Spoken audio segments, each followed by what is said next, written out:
Our reading this morning is from Acts chapter 2, verses 1 through 4. The disciples were all quiet and together.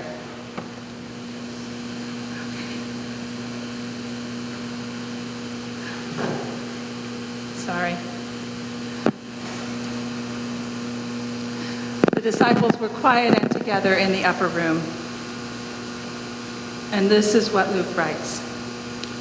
When the day of Pentecost had come, they were all together in one place, and suddenly from heaven there came a sound like the rush of a violent wind, and it filled the entire house where they were sitting. Divided tongues as of fire appeared among them, and a tongue rested on each of them.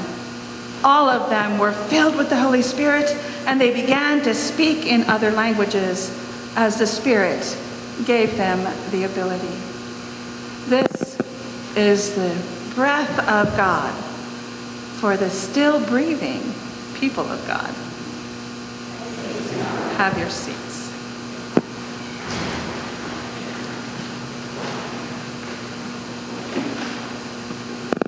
So, Luke is the only extension of the gospel that contains this passage. And we talked a little bit about this last week, how Luke had this 40 days of Jesus being with them after the death, and then the ascension. The other gospels don't have that, but they do have Jesus giving them instruction saying, the Spirit will come upon you, and you will go out to all the nations. That is the one connection of all the Gospels with Acts and the commissioning, the birthday of the church. That day when we are called and set apart to go tell it on the mountain. So the disciples, whether they left from the tomb or whether they left from the mountain, were back in that upper room. The shutters were closed. They were afraid. Maybe somebody will find us and they'll come and get us too. They didn't have a leader. They were literally headless and figuratively. They didn't know what to do next. And they were afraid and lost. And in that room, which had to have been pretty stinky because it was closed for who knows how long, stale, all those guys in there, whew. And they didn't bathe. Not that guys bathe regularly now anyway, but they were all in that stinky room. And suddenly,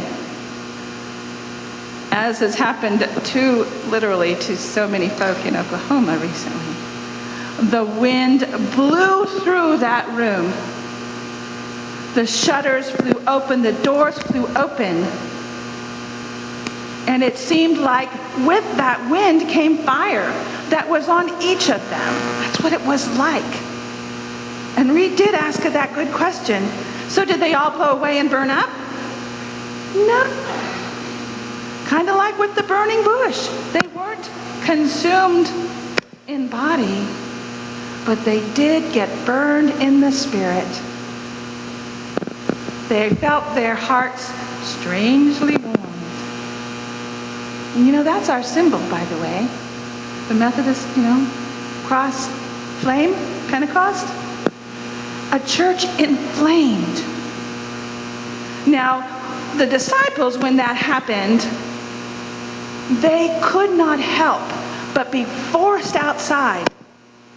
And they started communicating to all the people that were there for the Jewish festival of Pentecost, which, by the way, is the celebration of the giving of the Ten Commandments, the giving of the law.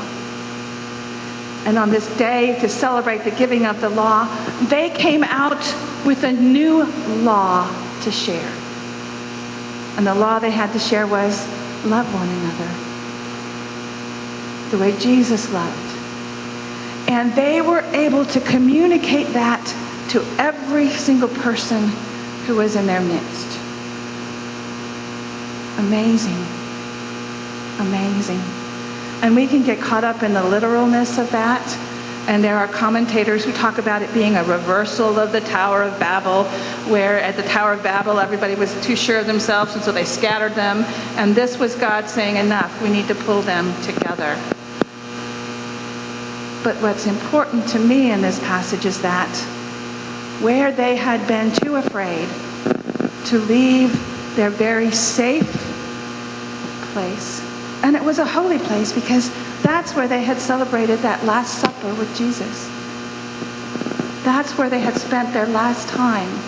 So it was a holy, sacred place, and it was safe. It was perhaps a sanctuary for them. But the Holy Spirit blew through, telling them, you've been together. It's time for you to go forth and do a new thing. You have a story to share with others. You have a gospel to share with others. You have a message of love to communicate with others. And I will give you the ability to communicate that with anyone you meet. And I do believe that it wasn't just with words. And I always forget who this is attributed to, but it is, preach the word daily, but only when necessary, use words. By your living, by your actions, use the words of God. God created this world with God's breath, the ruach, the wind, that same word that was used in Genesis is the word used now in Acts. The word that means ruach, pneuma in Greek. But that word means breath and wind. The same breath that started is ready and available to keep us going. And we need that to keep us going. First of all, there's a story about the Rose Bowl parade. And there was a float that was going down the street, and it stopped. Right in front of the judge's booth, right in front of the TV cameras, it stopped the whole parade.